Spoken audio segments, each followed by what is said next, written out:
It was a quiet Tuesday afternoon when I received the call that would change everything. The phone rang just as I was setting the table for lunch, as I always did, carefully, methodically, with the fine china we'd inherited from my mother. It had become routine, a comfort, to create this space for my family. I liked it that way. At 58, I had spent 38 years with my husband Greg, in this house we had built together. I took pride in the traditions I maintained, in the quiet rhythm of life that we had crafted. But that call shattered the peace I'd worked so hard to preserve. The voice on the other end was Claire's, my daughter-in-law Emily's sister. Her tone was tight, strained, as though she had been holding something back for far too long. "Eleanor," she said, her words laced with hesitation, "can we talk?" I felt a knot form in my stomach, a sense of unease that I couldn't shake. Something in her voice told me this wasn't just a casual chat. I agreed, despite the growing tension that pulsed through me. I finished setting the table, adjusting the silverware one last time, and then moved into the living room to await her. The air felt thick, heavy with something I couldn't place. When the doorbell rang, I went to answer, forcing myself to smile even though I could feel the anxiety building. There she stood, Claire, her eyes red-rimmed, as though she had been crying. I felt a pang of concern. "Thank you for seeing me, Eleanor," she whispered, stepping inside. I led her into the dining room, my heart beating faster now, as she hesitated at the table, her hands trembling slightly. I offered her a cup of tea, my hands moving automatically, but my mind was elsewhere, already bracing for what was coming. I could feel it in the pit of my stomach. Something was terribly wrong. She sat down, but didn't touch the food I'd prepared. The cucumber sandwiches, the lemon cake, none of it seemed to matter now. Instead, she folded her hands in her lap and stared down at them, her shoulders tense.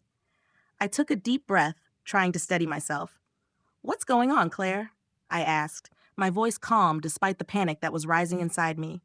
Her eyes finally met mine, and the sorrow in them made my heart skip a beat.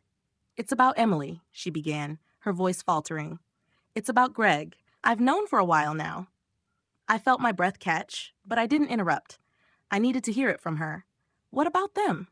I asked, keeping my voice steady, though my mind was racing. Every word she was about to say would change everything. "They're having an affair," Claire blurted out. The words hit me like a physical blow, knocking the air from my lungs. For a moment, I couldn't process it. I felt the blood rush to my face, my hands suddenly cold as I struggled to keep my composure. "Are you sure?" I asked, though I didn't know if I was trying to convince myself or her. My mind was spinning, and all I could do was cling to her words, hoping they weren't true. Claire nodded, her face crumpling with guilt. "I saw them together, at the cafe near Greg's office, holding hands, kissing." She paused, her voice breaking. "I confronted Emily about it, but she just laughed. She told me it was none of my business. But then she said something about you. Something awful, Eleanor. She said you were too old for Greg, that she deserved to be the one with him, that she was going to take your place." I felt the ground shift beneath me. The air in the room grew thin, and I fought to steady myself, to keep from showing the devastation I felt. I stared at the table in front of me, my hands folded calmly in my lap. But inside, everything was unraveling. "She said that?" I whispered, barely able to find my voice. My heart pounded in my chest as Claire nodded. "She's been planning this for months, Eleanor. She married your son Tom to get close to Greg, to the money. She's been working on him for years, and now it's all coming to fruition." Claire's words felt like cold water splashing on my face, shocking me into awareness. "And worse, Eleanor," she continued, her voice breaking. "She said once the divorce is final, she'll make sure you get as little as possible. She'll make sure you're left with nothing." The room spun, and I forced myself to stay grounded. My eyes burned, but I didn't let the tears fall. I needed to stay strong. I had always been the one to hold things together, the one who kept the peace. I wasn't going to let this destroy me. Not yet, anyway. "Why are you telling me this, Claire?" I asked quietly, my voice steady, but there was a heaviness in it now, as though the weight of everything had already settled in. "Because it's wrong," she said, her voice thick with emotion. "You've been nothing but kind to our family. You don't deserve this. You've given so much, and now Emily's just tearing everything apart. I love Tom, Eleanor. I want him to have a chance at happiness, but not with her. Not like this. I closed my eyes for a moment, letting her words sink in. The betrayal wasn't just about an affair. It was about the destruction of everything I had built, everything I had sacrificed. Does Tom know? I asked, though I already knew the answer. No, Claire replied softly, shaking her head. And I don't know if I should tell him. It would break him. I sighed, the weight of the truth pressing down on me. For years, I had believed in loyalty, in family, in the simple things that made life worth living. Now, everything I had held dear was slipping through my fingers.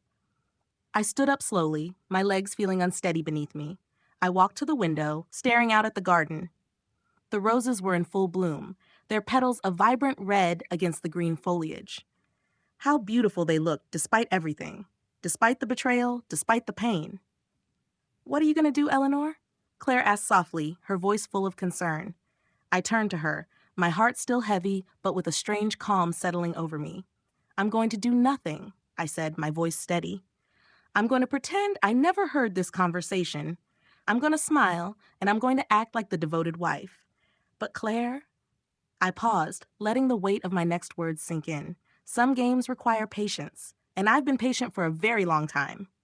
Claire's eyes widened, and I could see the disbelief in her face. Nothing? How can you just do nothing? Sometimes the best strategy is to let your enemies think they've already won, I replied, sitting back down at the table. I'll let them think they're getting away with everything. But I will wait, Claire. I will wait for the right moment. The days that followed were a blur of routine, a steady rhythm of life that I clung to like a lifeline. I didn't let the betrayal seep into the cracks of my day-to-day existence. On the surface, everything remained the same. I continued to set the table for our dinners, as I always had. I continued to greet Greg at the door with a smile, as though nothing had changed. But deep inside, I was working, patiently, methodically, piecing together a plan that would eventually show Damon and Emily exactly who they were dealing with. Greg came home late most nights, a pattern I had become all too familiar with in recent months. It wasn't just the late hours at the office anymore. There was something more to it, something that had shifted between us. And I could see it in the way he held himself. Distant, distracted, almost cold. It wasn't just the long hours at work. It was the guilt he carried, the weight of his actions that he thought I didn't notice. It was his attempt to create distance between us, to cover up the cracks that had formed in our marriage. But he wasn't fooling me. I cooked his favorite dinners, continuing the rituals that had been a part of our life for decades. But I watched him more closely now, his nervous glances, the way he fidgeted with his phone, the faint scent of perfume lingering on his clothes. I knew who he had been with, and I knew exactly why he was trying so hard to pretend otherwise. He wasn't just tired from work.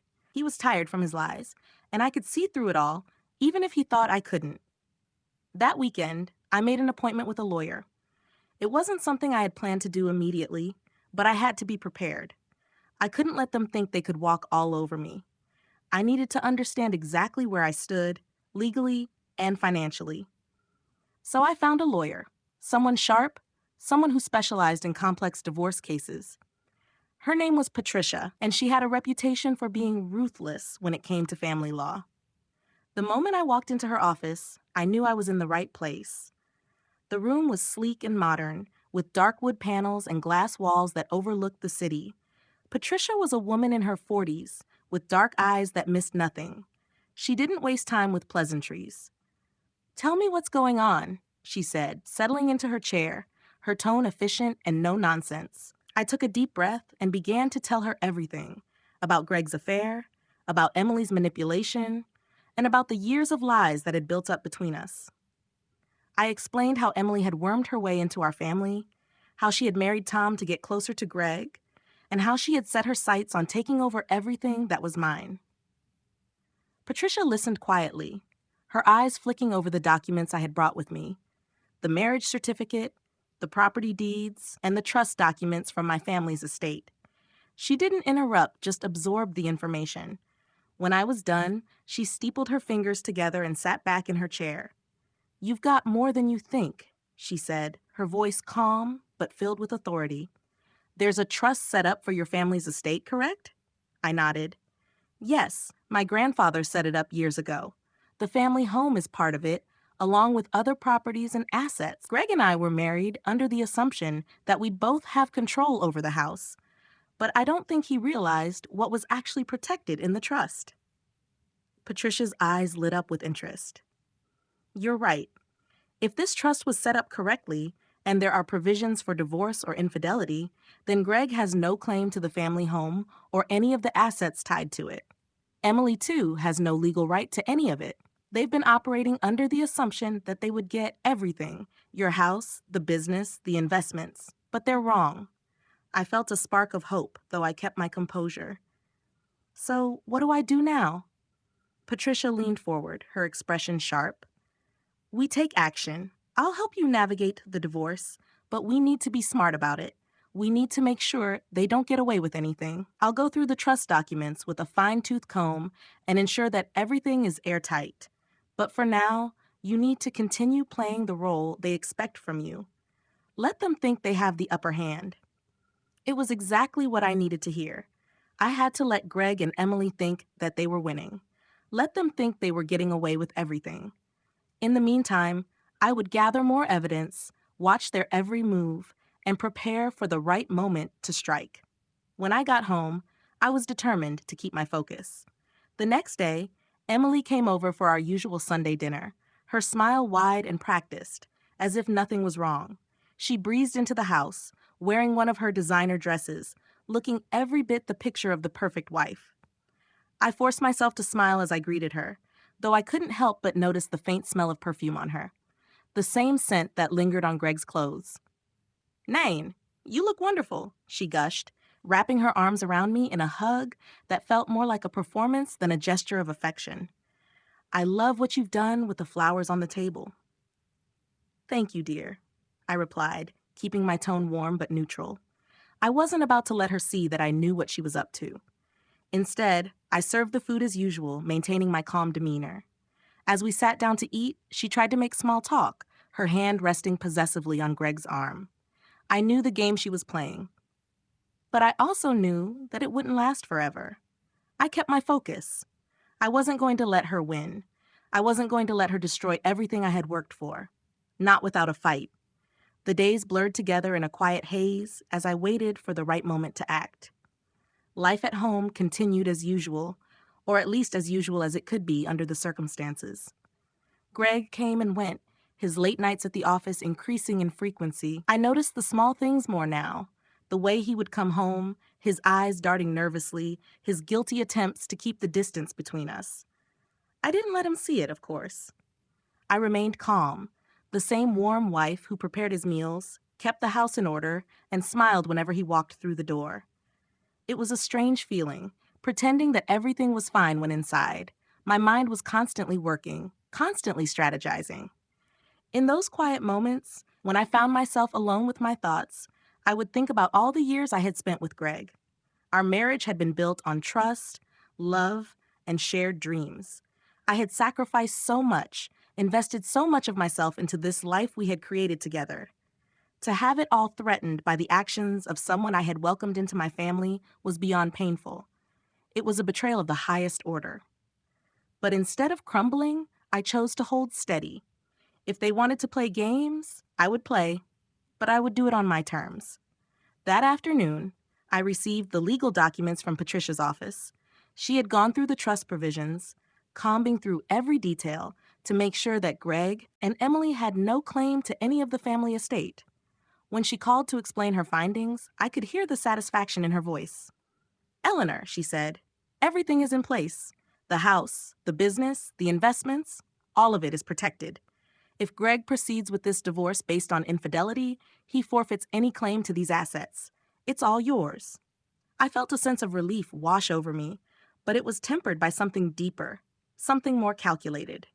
The knowledge that they would lose everything they thought they would inherit gave me an advantage, but I had to be patient. It wasn't enough to simply know they would lose. It had to be delivered at the right moment. And that moment hadn't come yet. That night, Greg came home later than usual.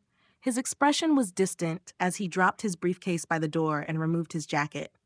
The weight of the day seemed to have pressed on him, but it wasn't just the work. I knew the truth.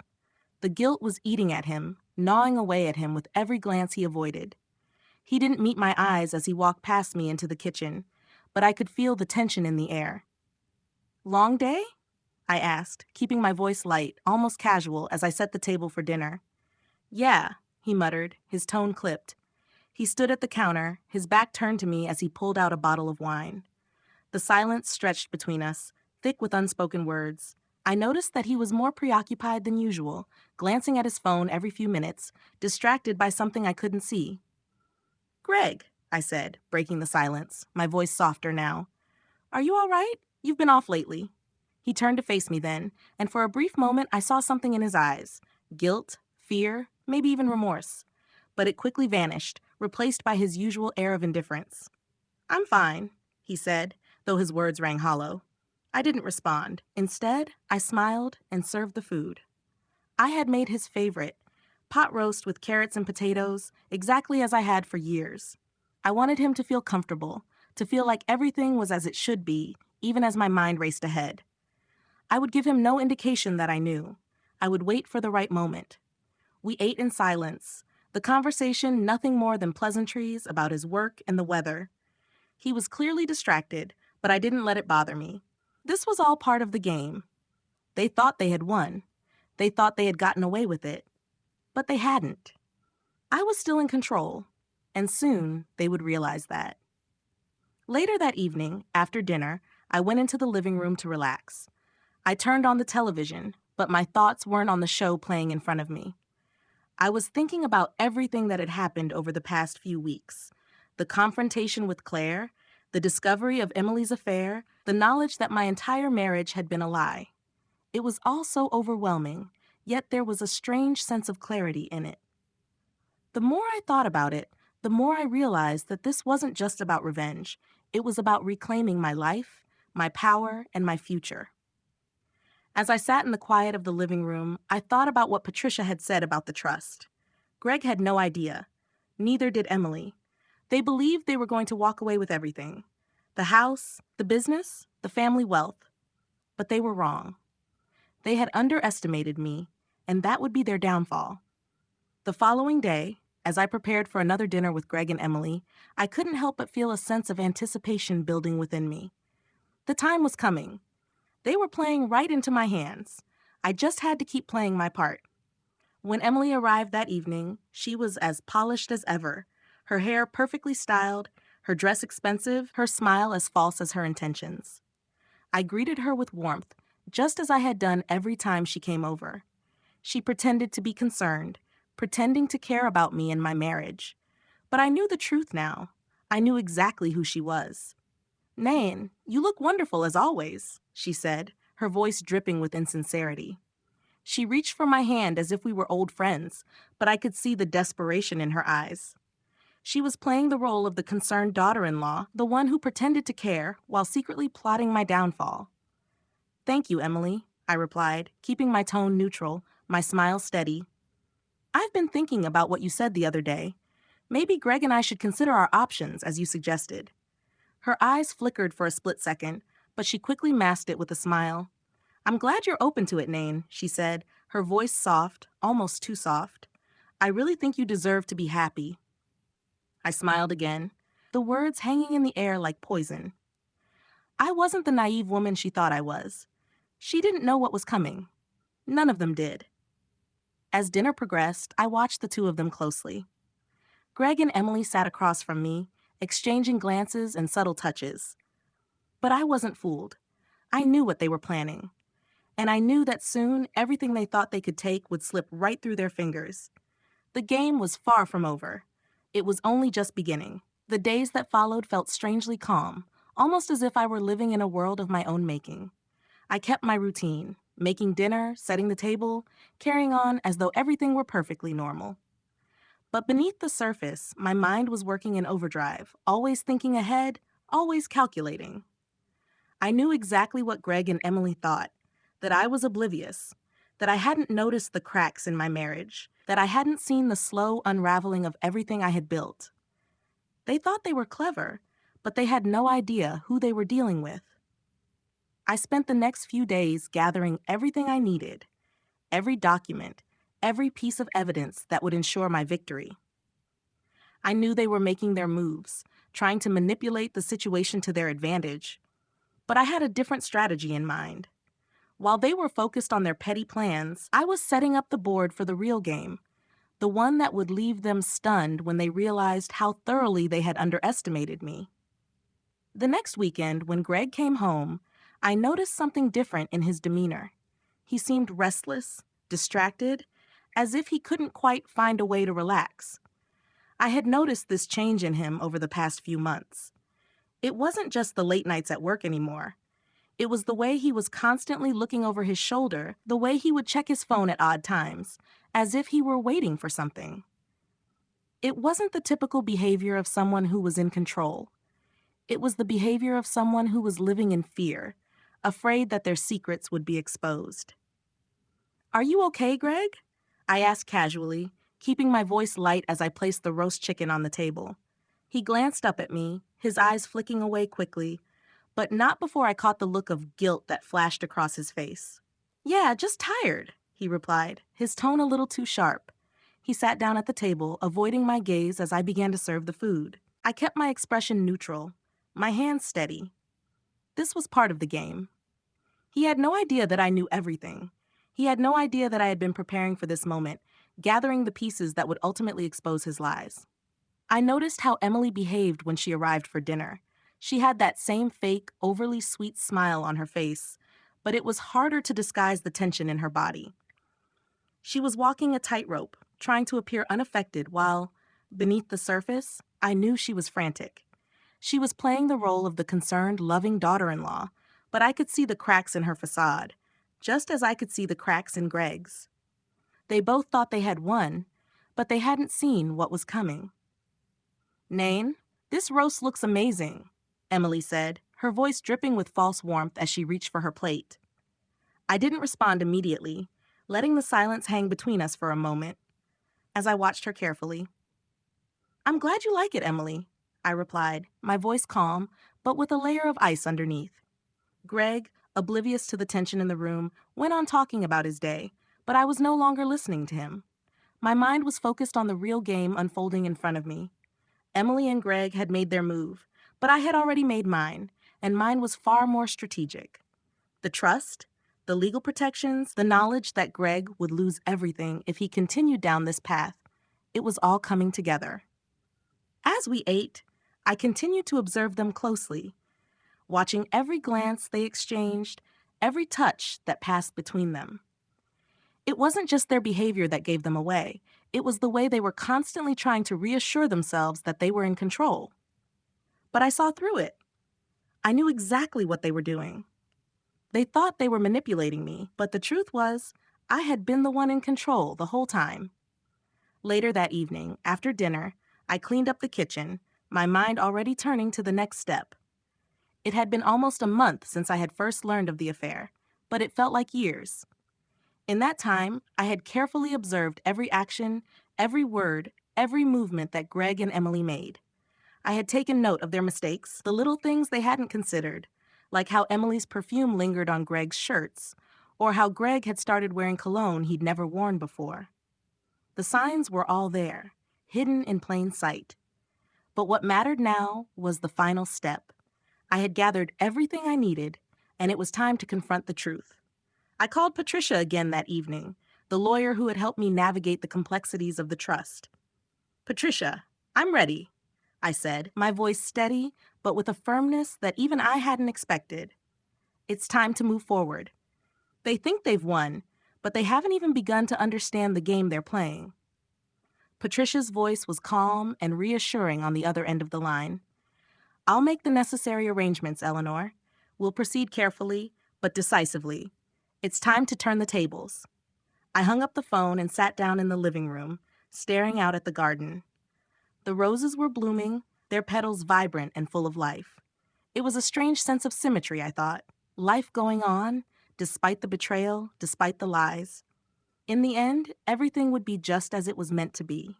Greg and Emily would pay for their mistakes, but I would come out on top. Tomorrow would be the day the game changed. Tomorrow, I would take back control. The days leading up to the next step of my plan were filled with a strange, calm anticipation. I moved through the motions of my life as if nothing had changed. Cooking dinner, setting the table, maintaining the same small talk with Greg, but my mind was always several steps ahead.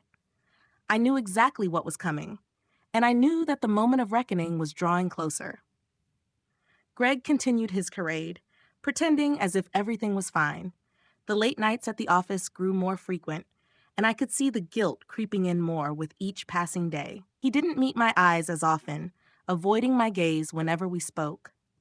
The walls he had built between us were growing higher, and I could feel the distance between us like a physical presence in the room. But I wasn't fooled. Every time he checked his phone or hesitated before answering a question, I knew the weight of the lies he was carrying. It wasn't just work that was keeping him late. It was the fear that I might know the truth, and I did. Emily's visits became more frequent as well. She would show up for dinner with that same polished smile, always acting like the perfect daughter-in-law. I noticed the subtle way she would try to position herself next to Greg, the way her hand would linger a little too long on his arm. It was almost laughable how obvious it was. She thought I didn't see it, thought I didn't know what she was doing. But I saw everything. Every look she shared with Greg, every false note in her voice when she pretended to care about my marriage. I had been married long enough to recognize manipulation when I saw it. One evening, after she had left, I sat at the kitchen table, the remnants of dinner still scattered before me. Greg had gone upstairs to change, his mind likely still lost in whatever conversation he'd had with Emily. I could hear the sound of him moving around upstairs, but I didn't let it distract me. My focus was on the next phase of my plan, and I could feel the momentum building.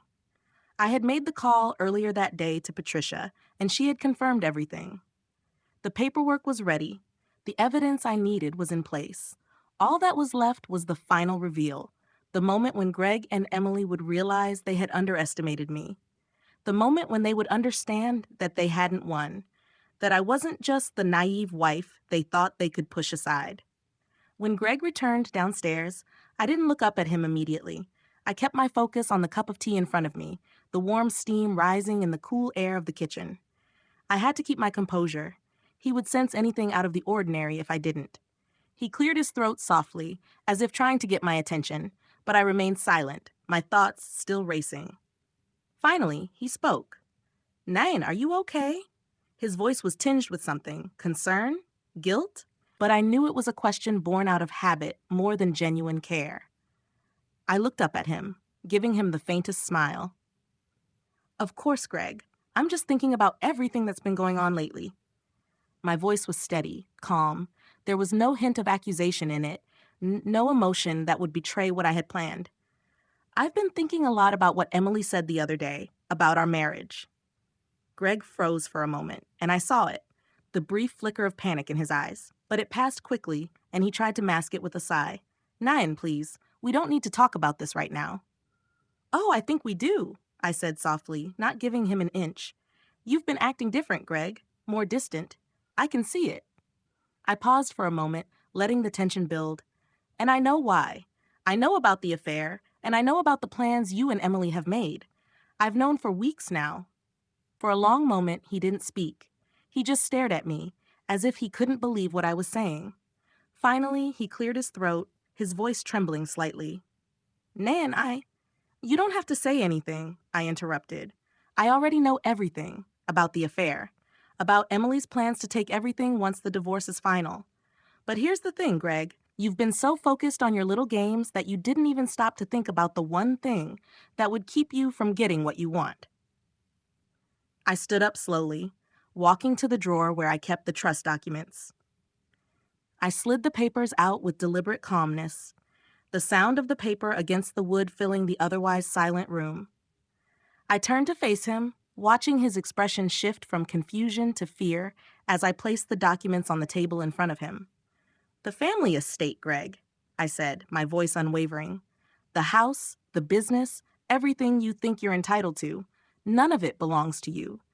It's all protected by the trust my grandfather set up, And if you go through with this divorce, you forfeit any claim to it. He stared at the papers, his mouth opening and closing as if he couldn't find the right words. You can't be serious, he muttered, his voice growing more frantic. This isn't how it's supposed to be. I'm entitled to that money, Nan. I've worked for it. It's ours. I shook my head, smiling almost sadly. No, Greg, it's not ours. It was never yours. It was always mine, and it's always been protected. You've been so focused on Emily, so focused on betraying me, that you forgot to check the one thing that could have stopped you. His face drained of color as the realization hit him. You knew? This whole time? He whispered, the shock in his voice almost palpable. Yes, I did, I said, my voice cool, collected. And now it's too late for you and Emily. The house, the business, the trust, it's all mine. And I'll be making sure it stays that way. I watched as his eyes filled with a mix of guilt, fear, and disbelief. But there was something else in them, too. Something I hadn't seen in years. Regret. And though I could have felt satisfaction in that moment, I didn't. What they had done to me was unforgivable. But I knew that the real victory wasn't in their defeat. It was in reclaiming what was mine and moving forward with the strength I had rediscovered. The game was over, and I had won. The weeks after the conversation with Greg felt like a quiet storm, the calm before the inevitable eruption. I had played my part, and now the consequences were slowly unfolding in front of me. I remained outwardly composed, keeping up the appearances of a devoted wife, preparing meals, keeping the house in order, just as I always had. But behind closed doors, the truth was about to be revealed. And I had a plan in place, one that would make the game swing entirely in my favor. Greg's reaction had been exactly what I expected. He was shocked, flustered, almost paralyzed by the reality that I knew everything. His initial attempts at denial were feeble, but there was no more pretending. He couldn't escape the fact that the trust my grandfather had established was airtight, that Emily's plans to claim our family's legacy were nothing more than a fantasy. He had hoped to walk away with everything, but instead, he had handed me the perfect leverage. Still, I knew the next steps would be crucial. I had to wait for the right moment. For the moment when Greg and Emily would realize the weight of their actions, when they would fully understand that their betrayal had no place in my future. And I knew that moment was drawing near. It came on an ordinary Thursday evening, when Greg came home later than usual. I had already prepared dinner, the same roast I had made countless times before. The smell of it filled the house, but I was focused on the task at hand.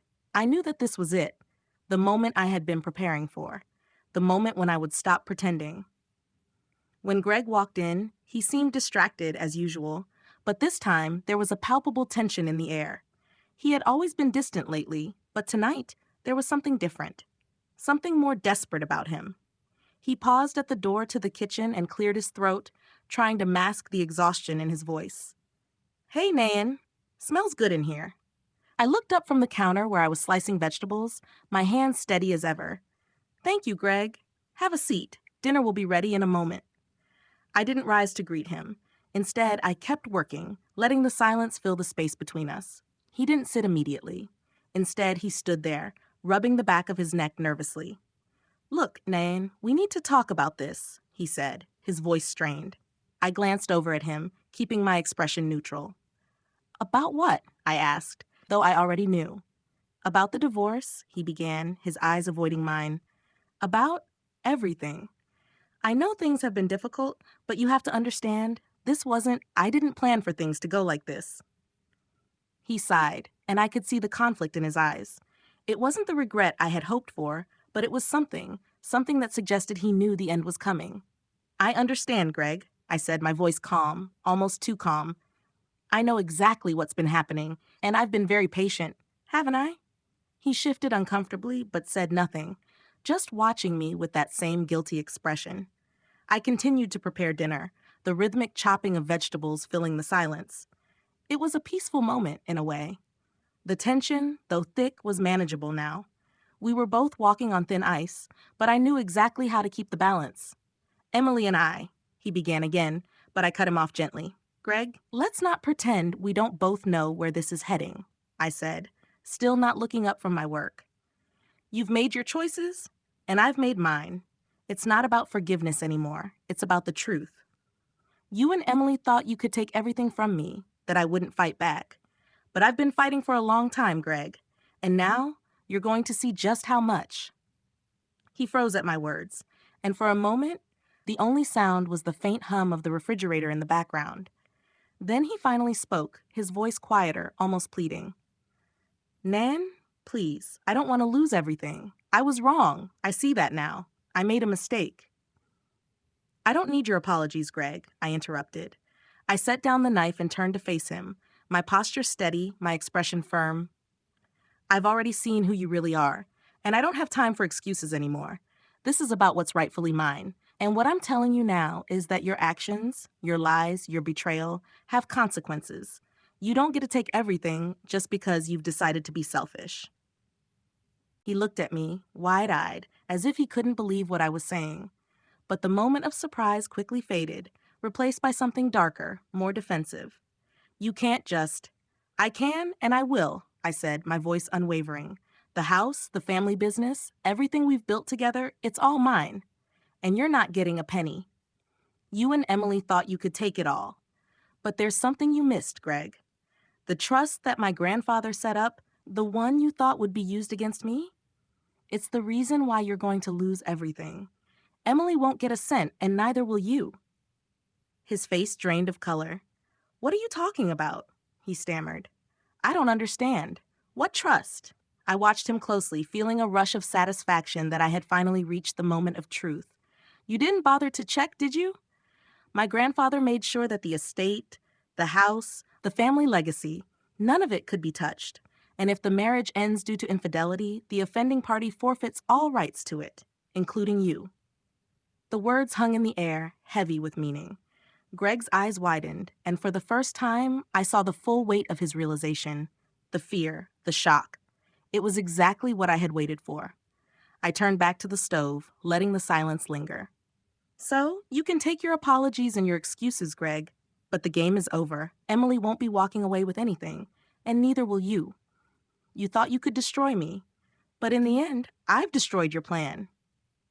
He didn't say anything for a long time.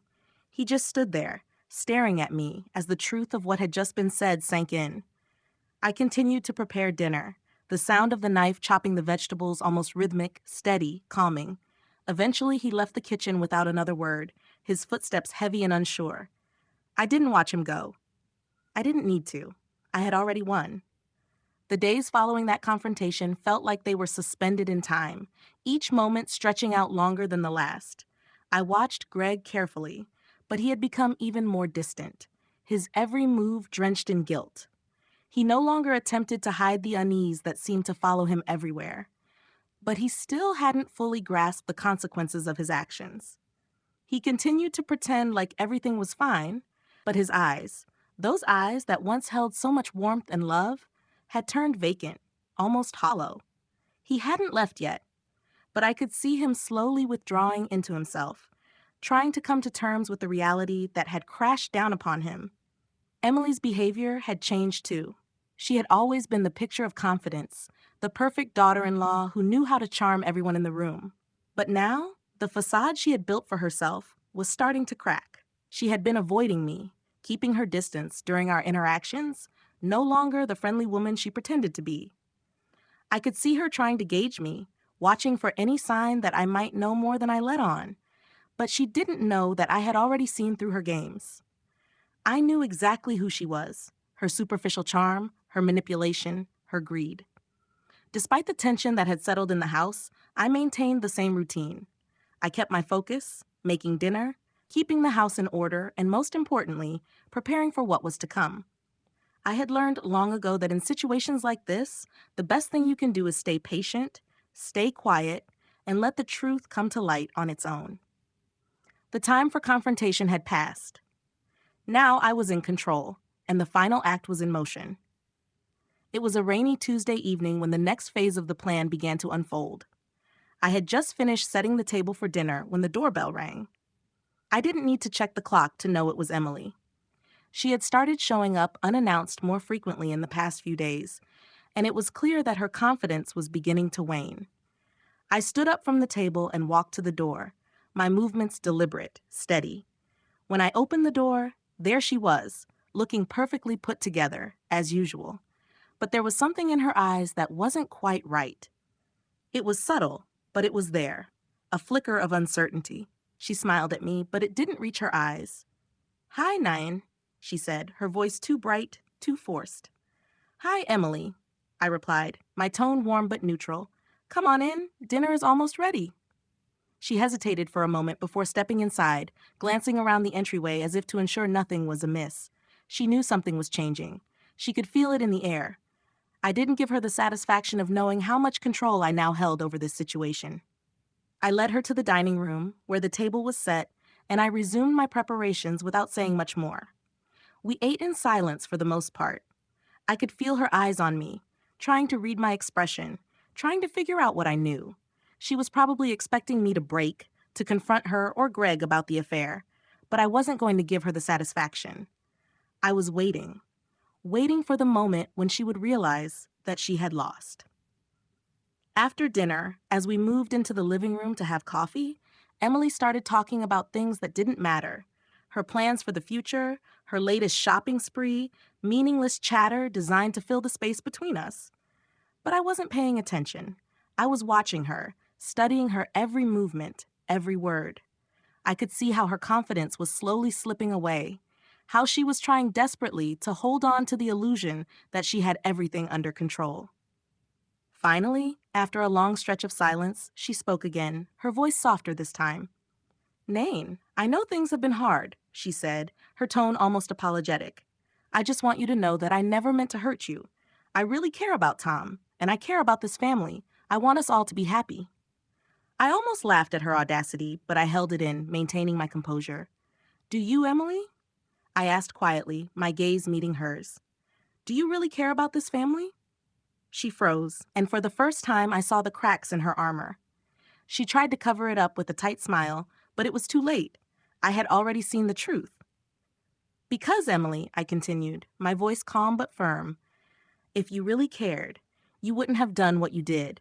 You wouldn't have betrayed your husband, your family, and me, all for what? A life of luxury? The house? The business? You think you can just take everything that's mine, but you don't realize how little you actually have. You never had a claim to it in the first place." Her face paled as the reality hit her. The smile faltered, and for a brief second I saw her mask slip.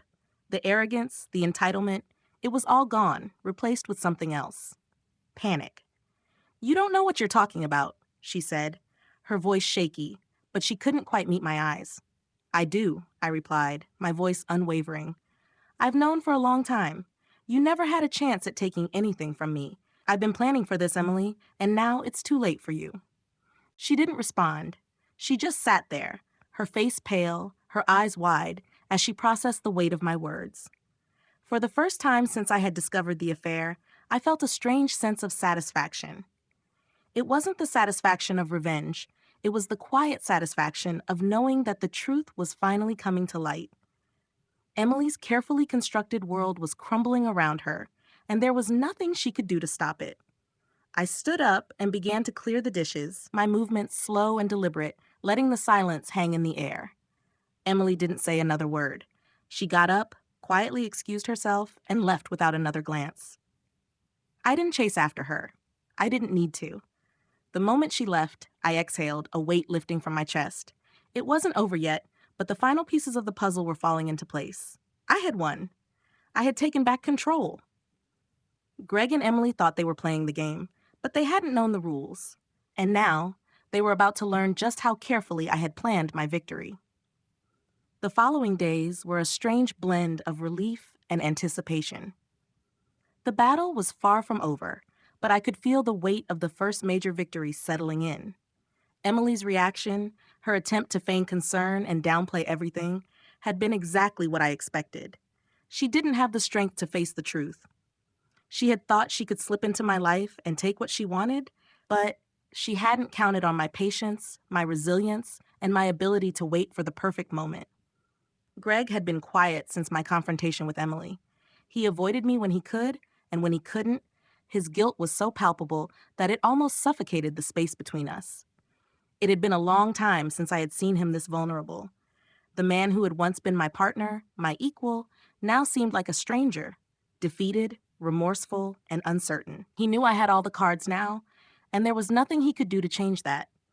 But despite the peace that had settled over the house, despite the quiet victory I had claimed, there was still the matter of the divorce to deal with. I knew that Greg would eventually try to fight it, but I also knew that his fight would be weak. The truth of the trust, the provisions that had been set in place decades ago, would ensure that everything I had worked for would stay in my hands. Still, I needed to be prepared. I couldn't underestimate the lengths he and Emily might go to in order to get what they thought they deserved. I had taken steps to ensure that I was legally protected. Patricia had been more than thorough, combing through every document, ensuring that there were no loopholes Greg could exploit. Everything was airtight, and there was no room for error. But there was one final piece that I needed to complete, an official confrontation. I had to ensure that everything was in motion, that the paperwork was filed, and that Greg would no longer have any say in what happened to the family estate. It was a Friday afternoon when I finally made the call. Patricia answered on the second ring, her voice calm and professional, as always. "Nan, how are you doing?" she asked. But I could tell there was a subtle shift in her tone. She knew this call wasn't going to be about pleasantries. "I'm ready," I said simply, cutting straight to the point. "It's time to file the papers. Time to finalize everything."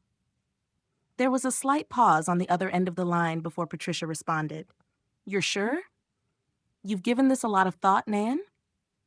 "I've never been more certain in my life," I said, my voice steady, unwavering. "I've waited long enough.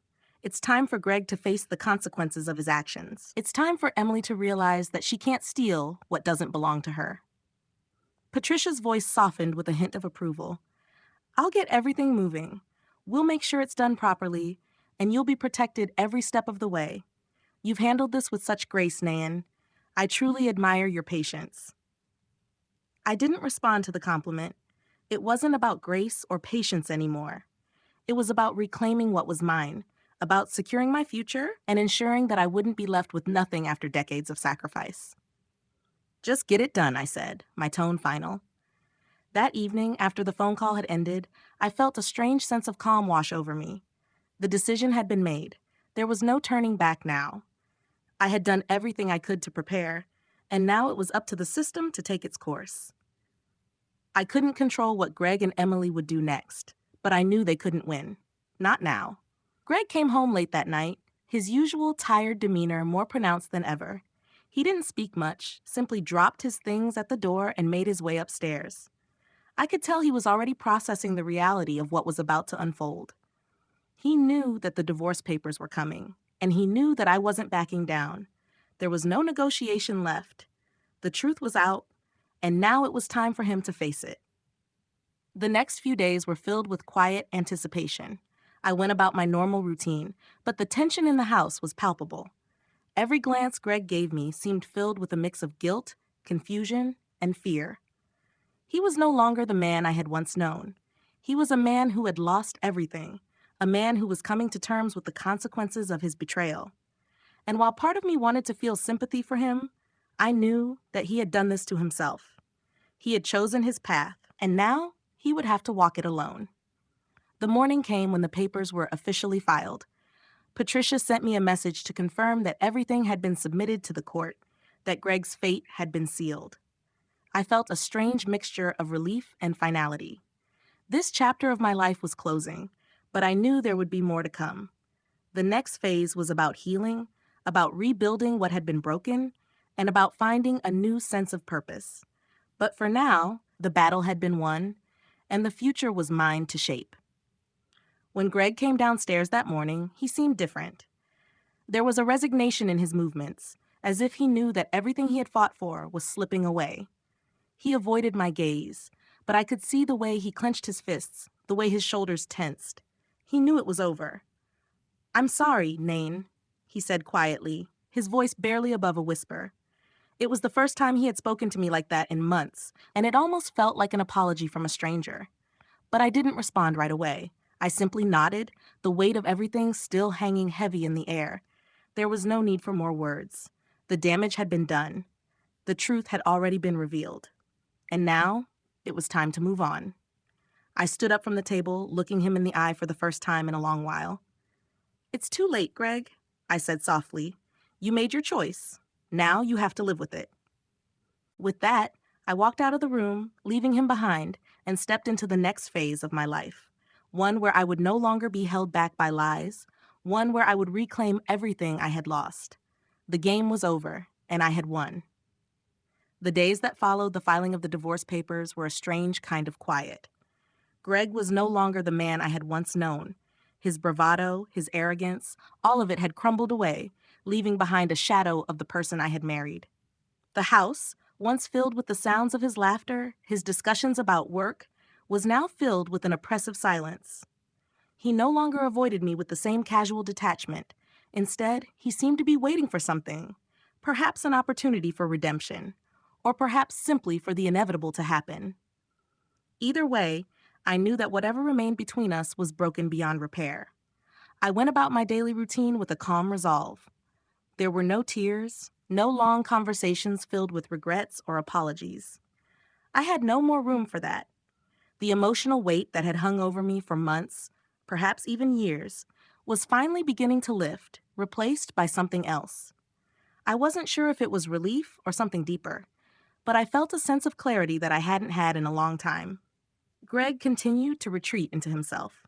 He spent his nights in the study, his phone always within reach, his eyes always avoiding mine when we passed each other in the halls. I could hear him at times, muttering to himself in the study, probably making plans for the future, plans that no longer involved me, and I found myself strangely detached from the idea. I had been so caught up in the hurt, in the betrayal, that it had clouded my thinking. But now, with the divorce papers officially filed and the family trust protecting what was mine, I felt free. I felt a sense of control that I hadn't felt in years. Emily, of course, was another story. After our dinner, I knew she hadn't expected things to play out the way they had. She had walked into my home with that false confidence, that air of entitlement, thinking that everything was hers for the taking. But when the truth came crashing down on her, it was as if she had lost her footing. She tried to mask it with false politeness, but I could see the cracks. She was scared.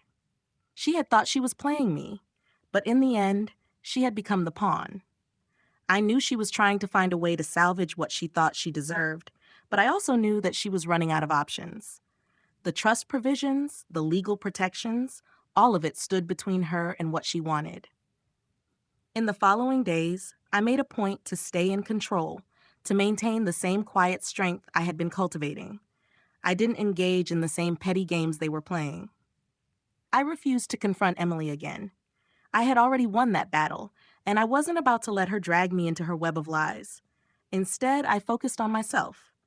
I began going through my own things that I had put on hold while I was busy keeping the peace, making sure everyone else was happy. It was time to focus on me, on what I wanted, on what I deserved. It wasn't just about the house or the money or the trust. It was about my own happiness, my own peace of mind. I hadn't felt peace in years. And now that it was finally within reach, I couldn't help but savor it. One afternoon, after an especially silent dinner with Greg, I found myself sitting on the porch, staring out at the garden that had once been a symbol of our life together. The roses that Greg and I had planted so many years ago were in full bloom, their red petals brilliant against the green of the leaves. I had always loved that garden, loved the idea of nurturing something over time, watching it grow.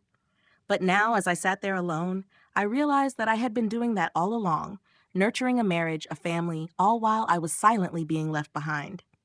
The irony didn't escape me. But what mattered now was that I had learned, finally, to focus on my own growth, my own future. A knock at the door interrupted my thoughts, and I got up to answer it. When I opened the door, I found Wade standing there, his face a mixture of concern and determination. He had been quiet in the weeks following everything that had happened, but I could tell he was struggling with the same weight of betrayal that I had carried for so long. He stepped inside, and I led him to the living room, offering him a seat. "Mom," he said quietly after a long pause, "I need to talk to you about something." I sat down across from him, my heart pounding a little faster. "What's on your mind, Wade?" "I've been thinking about everything, about what's happened with Dad and Emily, and about you, about everything that's been going on." His voice faltered slightly, and I could see the conflict in his eyes. "I know I haven't said much, but I need to tell you something. I'm sorry, Mom, for not seeing it sooner." I shook my head, reaching out to take his hand. "You don't need to apologize, sweetheart. You couldn't have known. No one could have." He squeezed my hand, his eyes filled with unshed tears. "I should have known. I should have protected you better." I smiled softly at him, my heart swelling with pride. "You've been more of a support to me than you'll ever know. You've been through so much too, Wade. But now it's time for us to rebuild. We'll get through this, and we'll be stronger because of it. I promise you." Wade nodded slowly, wiping his eyes. "I'm just glad you're okay. I don't want to lose you, Mom. I don't want to lose this family." "You won't," I said firmly. "We've been through the worst, but we'll come out on the other side, together." In that moment, I realized that while I had been hurt, while I had felt betrayed and broken, I wasn't broken. I was rebuilding, stronger, more confident, and more certain than ever that I would never let anyone take away my happiness again. My son's words echoed in my mind. "We'll be stronger because of it." The pieces were finally coming together, and I could feel the weight of everything I had lost slipping away, replaced by a new sense of purpose.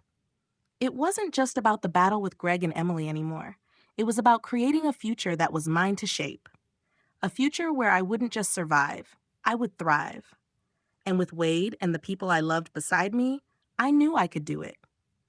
The fight wasn't over yet, but the worst was behind me. The day the final court hearing came felt like a strange culmination of everything that had happened over the past few months. A part of me had been bracing for it, the moment when everything would officially be sorted out and Greg would finally realize that all his plans, all his manipulations had led him to this point, standing on the other side of the wreckage of everything he thought he had won. Another part of me felt a deep sense of finality. This would be the end of a chapter I had spent so long trying to protect. But now, all I felt was relief. I woke up that morning with an unfamiliar calmness. The usual anxiety that had knotted itself in my stomach whenever I thought about the divorce and what had transpired over the past months was gone. There was no more wondering about what would happen next or whether I had done the right thing. I had already made my peace with the decisions I had made. The truth had come out, the trust had protected me, and the pieces were now in place for the final resolution. As I moved through the morning routine, preparing my coffee, setting out the things I would need for the day, I could almost feel the weight of everything lifting. The house was quiet, a rare stillness that I had not felt in months. Greg had gone to the office early, likely with the expectation that the court date would go in his favor.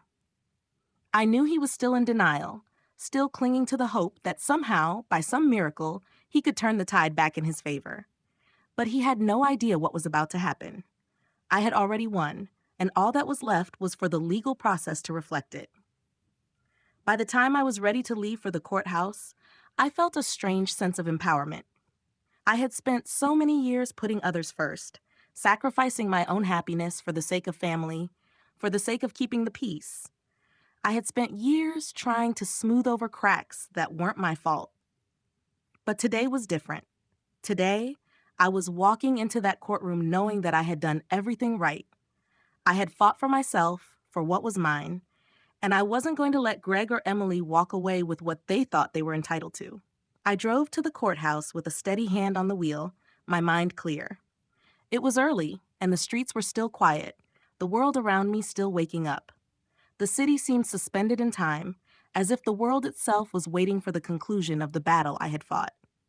When I arrived, I met with Patricia, my lawyer, who gave me a reassuring smile as she handed me the documents we would be submitting. "You're ready," she said with confidence. "Everything is in order, and we're going to make sure this is resolved today." We waited in the cold, sterile waiting room, the other clients around us absorbed in their own thoughts.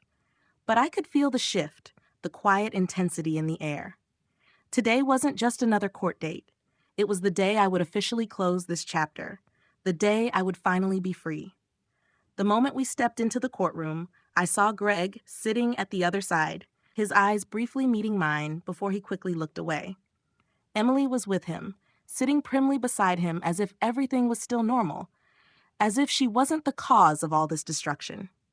She gave me a tight smile, but I could see the fear behind her eyes. She knew. They both knew that the end was near, that they had lost. The hearing was quick, more procedural than emotional.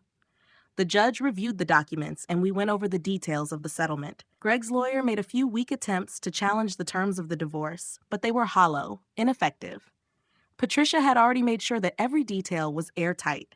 The trust provisions were clear, and there was no question that Greg had forfeited his rights due to his actions. As the judge nodded, looking over the final settlement papers, I felt the tiniest hint of satisfaction. This wasn't about revenge anymore. It was about reclaiming what was mine, what had always been mine. The judge finally spoke, his voice steady as he confirmed the dissolution of our marriage. The terms of this divorce are finalized. The assets will be divided according to the agreement outlined here, and both parties are bound by the terms. It was over. The finality of it settled in slowly, like the last page of a book closing after the story had reached its conclusion. For a moment, I just stood there, letting the weight of it sink in. I had won, but more than that, I had come through this battle stronger than I had ever been. I had taken control of my life, and now I was free to rebuild. As I left the courthouse with Patricia, I glanced over at Greg and Emily. There was no satisfaction in their faces, just a hollow sense of defeat. It was clear that they hadn't expected this outcome. They had thought they were smarter than me, that they could manipulate me and walk away with everything they wanted. But they hadn't counted on one thing: my patience, my ability to wait for the right moment. Later that evening, as I sat in my living room, the silence of the house filled me with a peace I hadn't known in years. I could feel the weight lifting from my shoulders, the tension that had been a constant companion finally disappearing. There was no more pretending. There were no more lies, no more games. What remained was the future, my future, one I was going to build on my own terms. Wade came by later, looking more at ease than I had seen him in a while. He had been through so much, and I could see that the weight of everything, the betrayal, the pain, was slowly lifting from him as well. He sat down next to me, his face softening with a smile that had been absent for far too long. "Mom, I don't even know what to say," he said, his voice full of gratitude. "You're amazing. You've been so strong through all of this." I smiled at him, feeling a surge of love for my son. "We've both been strong, Wade, and now it's our time to move forward." And so, as the sun set and the first stars appeared in the sky, I allowed myself to finally feel free. The battle was over, and I had won. Not just the assets, not just the trust or the house, but my life. It was mine again, and I was finally going to live it on my own terms. The weeks that followed the finalization of the divorce were filled with an almost surreal sense of peace. It was as if the weight I had carried for so long had suddenly been lifted, and I could finally breathe again. I had spent so many years living in the shadows of my own life, sacrificing, bending to the whims of others, making sure everyone else was happy while I lost pieces of myself along the way. But now, everything had changed. I was free. I was whole again. And the world suddenly seemed full of possibility. I didn't rush into anything new immediately. There were moments of reflection, quiet afternoons spent by the window, looking out at the garden I had nurtured alongside Greg for so many years. The roses were still blooming, just as vibrant as they had been when we first planted them. It felt symbolic, almost like they were a part of me, resilient, blooming despite the changes, despite the pain that had once threatened to uproot everything. But now, as I sat there, my hands wrapped around a cup of tea, the silence felt comforting rather than oppressive. I had found my peace in the stillness, and I wasn't in a rush to fill it with distractions. There was no more pretending to be someone I wasn't. There was no more accommodating the world around me, no more suppressing my own needs for the sake of others. I was living my truth, and for the first time in a long time, I didn't feel guilty about it. Wade came by often, and I could see the change in him too. He had been through so much, caught between loyalty to me and the painful reality of the betrayal by his own father and wife. But now, he seemed lighter, freer, like he had finally exhaled after holding his breath for far too long. We talked about everything and nothing, about his life, his dreams, the things he wanted for the future. I could see him beginning to build a new version of himself, one that wasn't tethered to the past, one that wasn't shaped by the dysfunction that had once defined our family. It was a quiet form of healing, and it gave me hope. One afternoon, as I sat in the living room reading a book, I heard a knock at the door. I wasn't expecting anyone, so I set the book aside and made my way to the door. When I opened it, I found Claire standing there, her eyes tired but resolute.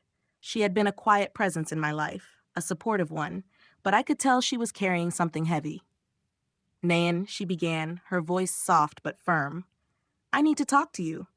I stepped aside, ushering her in. "Of course. What's on your mind?" She took a seat at the kitchen table, her hands folded tightly in front of her. There was an unmistakable tension in her posture. She had been my ally throughout this whole ordeal, but now I could sense that there was something weighing on her, something she hadn't shared with me before. "It's about Emily," Claire said, her voice tinged with regret. She's been trying to reach out to me. She's been apologizing, asking for my forgiveness. She's even been talking about coming back, about making things right with the family. I sat down across from her, surprised by what she was saying. "Emily?" I asked, incredulous. "After everything that's happened, after everything she's done, she wants to come back?" Claire nodded slowly. "Yes, she says she regrets everything, that she was wrong. But I don't know, Nain. I've been thinking about it, and I don't know if it's real. I don't know if she's truly changed or if she's just trying to salvage whatever she can." I exhaled slowly, trying to process her words. Emily had done enough damage, and now she was trying to weave her way back into our lives, back into the family, as though nothing had happened. But I wasn't sure I could ever trust her again, not after the way she had treated me, not after everything she had done to betray me and Wade. "I don't think I'm ready for that," I said quietly. "I don't think any of us are. She needs to understand that there are consequences for her actions. And just because she's sorry doesn't mean everything can go back to the way it was." Claire's face softened, her eyes filled with empathy. "I understand, Nan. I'm not asking you to forgive her. I don't know what to do. She's family, and I don't know how to handle it. I'm stuck between wanting to be there for her and wanting to protect you and Wade." I reached across the table and placed my hand over hers, offering what little comfort I could. "You've been there for me, Claire. You've always been there for me. And I don't want you to feel like you have to choose between us. But right now, I need space from Emily. I need to heal, and that means letting go of what she tried to do to us. I can't go back." Claire nodded, her fingers tightening around mine. "I just needed to hear you say it," she said softly. "I needed to know that you're okay, that you're strong enough to move on." "I am," I replied, my voice steady. "I'm stronger than I've ever been." And I was. I had finally shed the weight of the past, and I was no longer bound by the expectations of others. I was no longer living in the shadow of a marriage built on lies. The life I was creating was mine, and no one could take that away from me. As the afternoon wore on, Claire stayed for tea, and we talked about life, about the future, about all the possibilities that lay ahead. It wasn't a conversation about closure or regrets. It was a conversation about hope, about rebuilding, and about moving forward with strength and conviction. Later that evening, as I sat on the porch, watching the sunset paint the sky in shades of pink and orange, I felt something new. It was a quiet joy, a deep sense of satisfaction that came from knowing I had fought for myself and won. The road ahead wasn't going to be without its challenges, but I wasn't afraid anymore. I was ready to face whatever came next, and I knew that with Wade by my side and the lessons I had learned, I could handle anything. The future was mine to create, and for the first time in a long time, I was excited to see where it would take me. The days that followed were like stepping into a new life. Every corner of the house, every object that had once been weighed down by memories of betrayal now felt different, lighter. I hadn't realized just how much emotional weight I had been carrying until it was gone, until I no longer had to walk on eggshells around Greg, no longer had to pretend that everything was fine when it clearly wasn't. It was a strange feeling, finding myself in this new phase of life. I was no longer just Nain, the wife of Greg, the mother of Wade. I was simply Nain, a woman who had weathered the storm, who had risen from the ashes of a life that had once felt like a prison. And while the house still held echoes of the life Greg and I had once shared, it was no longer a reminder of what I had lost. It was a canvas for what I was about to build. Wade had become a constant presence in my life, and I could see that he was also beginning to heal. We spent more time together, having long conversations that drifted from topics as about the past to dreams for the future. I could see the weight lifting from his shoulders, too. He no longer looked over his shoulder, no longer carried the burden of his father's betrayal. He was finally free of the confusion and heartache that had kept him from fully embracing his future. One evening, we sat in the kitchen after dinner, talking as we always did when Wade looked at me with a thoughtful expression. "Mom," he said quietly, "I've been thinking. You've done so much for me. But now it's my turn to do something for you. I want to help you. I want to make sure you have the future you deserve." I smiled at him, my heart swelling with pride. He had always been a kind, thoughtful person, but seeing him step into this new role with such maturity made me realize how much he had grown. "Wade, you don't have to do anything for me. You've already given me so much." He shook his head, his expression serious. "No, Mom, you've done so much for me, for everyone. It's time for you to focus on what you want. What's next for you?" His question caught me off guard, not because I didn't have an answer, but because I had never allowed myself to truly think about it before. What did I want? What did my future look like, now that I wasn't bound by the expectations of a marriage that had kept me in a place of self-doubt and fear for so long? I thought for a moment, stirring my tea slowly as I tried to sort through the emotions that bubbled up inside me. "I don't know yet," I admitted softly, "but I think I'm starting to figure it out. I've spent so much time taking care of everyone else, I forgot what it feels like to take care of myself." Wade smiled at me, the same smile that had always lit up his face as a child, full of love and affection. "Well, I think it's time you figured that out. I'm here to support you, whatever that looks like." The conversation lingered with me, the words of my son echoing in my mind. What did I want? What was my purpose beyond the role I had played in my family, in my marriage? I had always put others first, always focused on doing what was expected of me. But now I had a chance to reinvent myself, to figure out who I was, what I was passionate about, and how I could make my own dreams come true.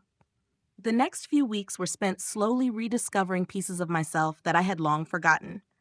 I started with the small things, taking time to go for walks in the park, reading books I had been meaning to get to, and cooking meals just for me. I began to plan trips I had always wanted to take, starting with a short weekend getaway to the coast. I realized how much I had been holding back, how much of my life I had put on hold simply because I hadn't given myself permission to pursue my own happiness. One evening, I sat at the kitchen table with a glass of wine, the evening sun casting a soft golden light through the windows. I had been working on a personal project, something I had always dreamed of doing but never had the time for: writing. Not just for others, but for myself. I had a collection of stories, of memories, of lessons learned that I wanted to share. I had always been a good listener, a caretaker, but I had never given myself the space to express my own thoughts, my own voice. As I sat there, pen in hand, the words began to flow. It was freeing, cathartic in a way I hadn't anticipated. I realized that writing was more than just a hobby. It was a way for me to heal, to process everything that had happened, and to finally give myself a voice in a world that had always asked me to be silent. The project grew over the next few months. I started journaling regularly, writing about my life, my experiences, and the lessons I had learned along the way. I also started reaching out to others, connecting with old friends, and even making new ones. It was amazing how much life opened up when I allowed myself to truly be present, truly connect with others, and let go of the past that had held me captive for so long. The day came when I realized that my life was no longer defined by what had happened in the past. I was no longer the woman who had stayed silent, who had put everyone else's needs before my own. I was Nayan, a woman who had reclaimed her voice, her power, and her happiness. One morning, I found myself standing in front of the mirror, really looking at myself for the first time in a long time. The woman staring back at me was someone I didn't recognize at first. But the longer I looked, the more I saw someone strong, someone capable of doing anything she set her mind to. I had survived, I had fought, and now I was living for myself. I was ready for whatever came next. As I walked outside, the sun warming my face, I felt a new sense of freedom. I wasn't looking back anymore. I was walking forward, and for the first time in a long time, I felt like I was exactly where I was supposed to be. I was ready, ready to live, to love, and to embrace the next chapter of my life, with no apologies and no regrets. In life, we often find ourselves caught in the expectations of others, sacrificing our own happiness for the sake of family, work, or relationships. But the truth is, we can't pour from an empty cup. It's important to take time to rediscover yourself, to give yourself permission to prioritize your own needs and dreams. Never forget that your voice matters. Speak your truth, even when it feels uncomfortable. Don't be afraid to set boundaries, walk away from situations or people who no longer serve your growth, and reclaim your peace. Life is a constant process of reinvention, and no matter where you are in your journey, it's never too late to begin again. Embrace the freedom that comes with letting go of the past, and know that healing often starts with small steps. Whether it's taking a walk, journaling your thoughts, or pursuing a passion you've put on hold. Remember that challenges, while painful, are often the very things that lead us to our greatest transformations.